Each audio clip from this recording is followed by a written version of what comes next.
Glen Rogers, a name whispered with a mix of fear and fascination, became synonymous with a reign of terror that stretched across America.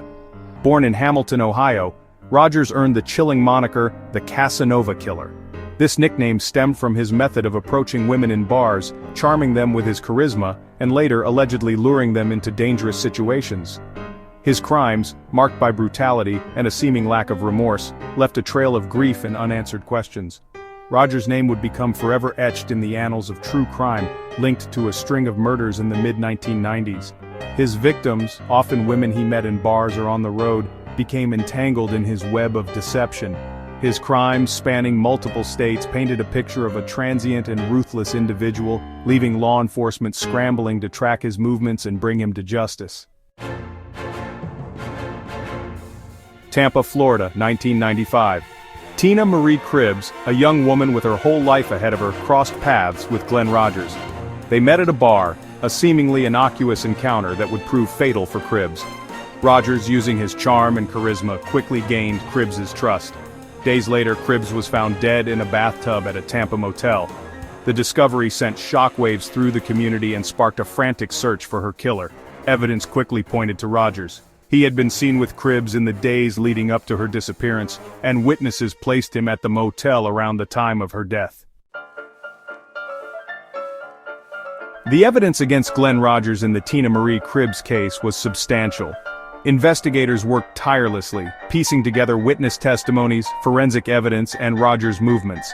The prosecution presented a compelling case, outlining Rogers' pattern of preying on women and his cold-hearted actions. In 1997, a Florida jury found Glen Rogers guilty of the first-degree murder of Tina Marie Cribbs. The trial, marked by chilling testimony and emotional pleas for justice, ended with Rogers receiving the death penalty. The conviction brought a sense of closure to Cribbs' family, but their grief remained, forever scarred by the heinous act that took their loved one.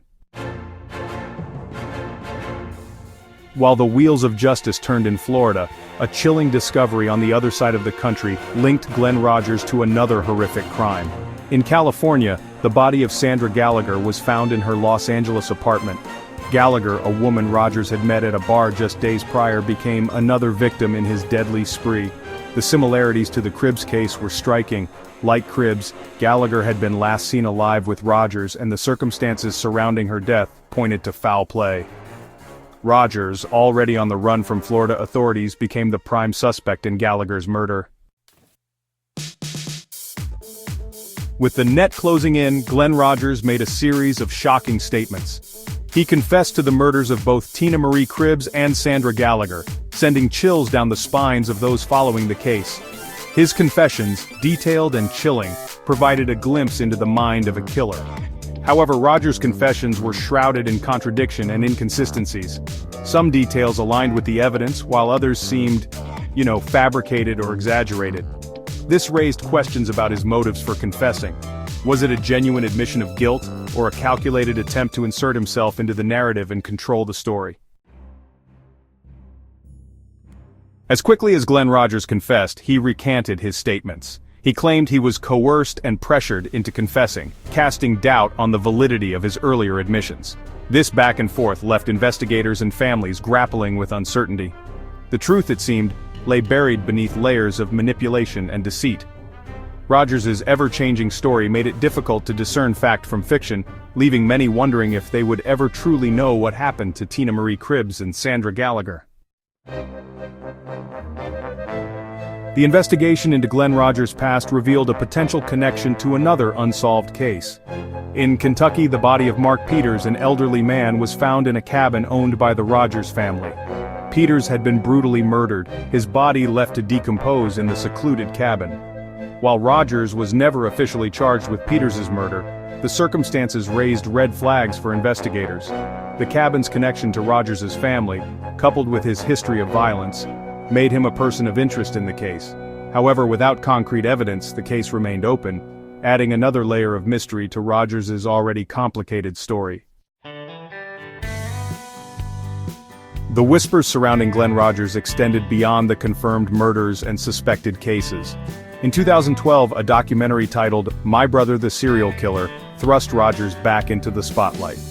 The documentary explored the possibility of Rogers' involvement in the 1973 shooting death of Carl Ray Taylor, a 15-year-old boy from Hamilton, Ohio. Rogers, who would have been 11 years old at the time of Taylor's death, had always denied any involvement.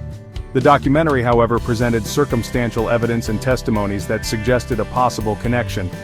Despite the renewed interest, the case remained unsolved, leaving Taylor's family and the community searching for answers. As of April 18, 2025, Glen Rogers sits on Florida's death row, his execution date looming. He is scheduled to be put to death on May 15, 2025, bringing a long and complicated legal battle to a close. His impending death has reignited debates about capital punishment and its effectiveness in delivering justice. For the families of Tina Marie Cribbs, Sandra Gallagher, and the other potential victims, Rogers' execution carries a mix of emotions.